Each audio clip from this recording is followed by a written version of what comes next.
IIM UPSC tuitions only in Tirumala IAS institute Chaitanyapuri. Call చేసి ఇప్పుడే join అవ్వండి. తెలుగు రాష్ట్రాల్లో సంచలనం సృష్టించిన ప్రణయ్ హత్య కేసులో నల్గొండ కోర్టు సంచలన తీర్పు చెప్పింది. A2 నిందితుడు సుభాష్ శర్మకి ఉరిశిక్ష విధిస్తూ జడ్జ్ రోజా రమణి సంచలన తీర్పును చెప్పారు. అట్లాగే ఈ కేసులో మిగిలిన 6 నిందితులకి కఠిన యావజ్జీవ కారాగార శిక్షను విధించారు. ఈ కారాగార శిక్ష యావజ్జీవ శిక్ష పడ్డ వారిలో అమృత బాబాయ్ శ్రవణ్ కూడా ఉన్నారు. ఆయన A8గా ఉన్నారు ఈ కేసులో. అయితే ఈ కేసులో మారుతిరావు A1గా ఉండే. ఇదివరకు ఎవరు అమృత తండ్రి మారుతిరావు. అయితే ప్రణయ్ హత్య తర్వాత మారుతిరావు హైదరాబాదులో సూసైడ్ చేసుకొని చనిపోయారు. ఆ తర్వాత మిగతా 7 నిందితులే ఈ కేసులో మిగిలారు. అందులో A2గా హంతకుడు సుభాష్ శర్మ ఉన్నారు. ఇతన్ని వేరే రాష్ట్రం నుంచి తీసుకొచ్చి ఈ హత్యకి సుపారీ ఇచ్చి దాదాపు ₹1 కోటి సుపారీ ఇచ్చి ప్రణయ్ని హత్య చేయించాడు మారుతిరావు. సుభాష్ శర్మ ఏదైతే సెప్టెంబర్ 14, 2018 తేదీన అమృత తన భర్త ప్రణయ్తో కలిసి కుటుంబ సభ్యులతో కలిసి ఆసుపత్రికి వెళ్ళి తిరిగి బయటకు వస్తున్న సమయంలో ఒక కత్తితో సుభాష్ శర్మ ప్రణయ్ తలను నరికేస్తాడు. ఆ వీడియో అప్పట్లో సంచలనం సృష్టించింది. ఈ హత్యకు ప్రధానమైన కారణం ఏంటంటే కులాంతర వివాహం, ఒక రకంగా చెప్పాలంటే పరువు హత్య. అమృత ఉన్నత వర్గానికి చెందిన అమ్మాయి కావడం, తన కూతురిని ప్రణయ్ ఒక దళిత కుటుంబానికి చెందిన వ్యక్తి ప్రణయ్ ప్రేమించి పెళ్లి చేసుకోవడంతో మారుతిరావు జీర్ణించలేకపోయాడు. మారుతిరావు ఎలాగైనా ప్రణయ్ పైన పగ తీర్చుకునే ఉద్దేశంతోనే ఈ హత్య చేయించినట్టు పోలీసుల విచారణలో తేలింది. అంతేకాదు మారుతిరావుకి అమృత ఏకైక కుమార్తె.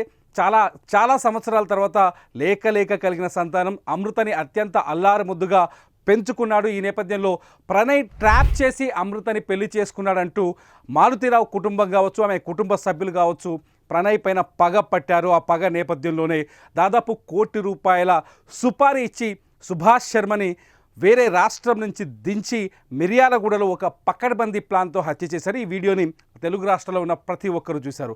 ఆ తర్వాత మారుతిరావు తీసుకున్న నిర్ణయం సరైనదే అంటూ కాదు అని కొందరంటూ అనేక చర్చోపచర్చలు జరిగాయి. మారుతిరావు వైపు కొంతమంది, ప్రణయ్ వైపు కొంతమంది, అంటే సోషల్ మీడియా వేదిక కూడా అనేక చర్చలు జరిగాయి. ఈ అన్నింటి నేపథ్యంలో అమృత ప్రణయ్ కేసులో కోర్టు దాదాపు 5 సంవత్సరాల 9 నెలలు విచారణ జరిపింది. నిందితుల నుంచి సాక్ష్యాధారాలను సేకరించింది, నిందితులను విచారించింది, సాక్షుల నుంచి సరైన సాక్ష్యాధారాలను సేకరించి చివరికి మారుతిరావుతో పాటు మొత్తం 8 మంది నిందితులకి శిక్షలు ఖరారు చేసింది. అయితే మారుతిరావు మరణించడంతో A2గా ఉన్న సుభాష్తో కలిపి 7 ఇవాళ కోర్టు శిక్ష విధించింది. సుభాష్ శర్మకి ఉరిశిక్ష విధించారు. ఎందుకంటే గతంలో కూడా సుభాష్ శర్మ పైన సుపారీ హత్యలు చేసిన ఆరోపణలున్నట్టుగా తెలుస్తుంది. ఆయన ప్రొఫెషనల్ కిల్లర్ అని, అందుకే అతన్ని హైర్ చేసినట్టు కొంత అప్పట్లో చర్చ జరిగింది. దీంతో సుభాష్ శర్మకి ఇప్పుడు ఉరిశిక్ష పడింది. మిగతా 6 మంది నిందితులకి యావజ్జీవ కారాగార శిక్ష పడింది. ఎందుకంటే ఈ 6 మంది నిందితులు సుభాష్ శర్మని దిగుమతి చేయడంతో, అంటే తీసుకురావడం, ఈ సుపారీ హత్యకు ప్లాన్ చేయడంలో ఈ 6 మంది పనిచేసినట్టుగా, మారుతిరావుకు సహకరించినట్టుగా పోలీసుల విచారణ వెల్లడైంది. కోర్టు కూడా ఈ విషయాన్ని స్పష్టంగా నమ్మింది. ఈ నేపథ్యంలో మొత్తానికి నల్గొండ కోర్టు, మిర్యాలగూడలో జరిగిన ఇన్సిడెంట్పై నల్గొండ కోర్టు ఇవాళ సంచలనమైన తీర్పు చెప్పిందని చెప్పాలి. ప్రణయ్ కుటుంబ సభ్యులకి న్యాయం జరిగిందంటూ అక్కడ ఈ కేసును వాదించిన న్యాయవాదులు చెప్తున్నారు. ప్రణయ్ కుటుంబ సభ్యులు కావచ్చు, బంధువులు కావచ్చు, ప్రణయ్ కుటుంబ సభ్యులకి న్యాయం జరిగింది, నిందితులకి సరైన శిక్ష పడిందని వాళ్ళు చెప్తున్నారు. ఇటు అమృత కొంతకాలం తర్వాత, ప్రణయ్ మరణం తర్వాత కొంతకాలం అమృత ప్రణయ్ ఫ్యామిలీతోనే ఉంది. ఆ తర్వాత తను ఇండివిజువల్గా బయటకు వచ్చేసినట్టుగా తెలుస్తోంది. తల్లితో కలిసి తను హైదరాబాదులో జీవిస్తుంది. ఈ నేపథ్యంలో అంటే ఆ రోజు 2018 సెప్టెంబర్ 14వ తేదీన జరిగిన సంఘటన తర్వాత ఆ కుటుంబంలో కూడా అనేక మార్పులు వచ్చాయి. ఆ కుటుంబ సభ్యుల్లో కూడా వాళ్ళ ఆలోచనలు కూడా పూర్తిగా మారిపోయాయి. అంత మారిపోయిన తరుణంలో ఈ కేసులో ఈ సంచలనమైన తీర్పు రావడం ఇప్పుడు కొత్త చర్చకు దారి తీస్తుంది.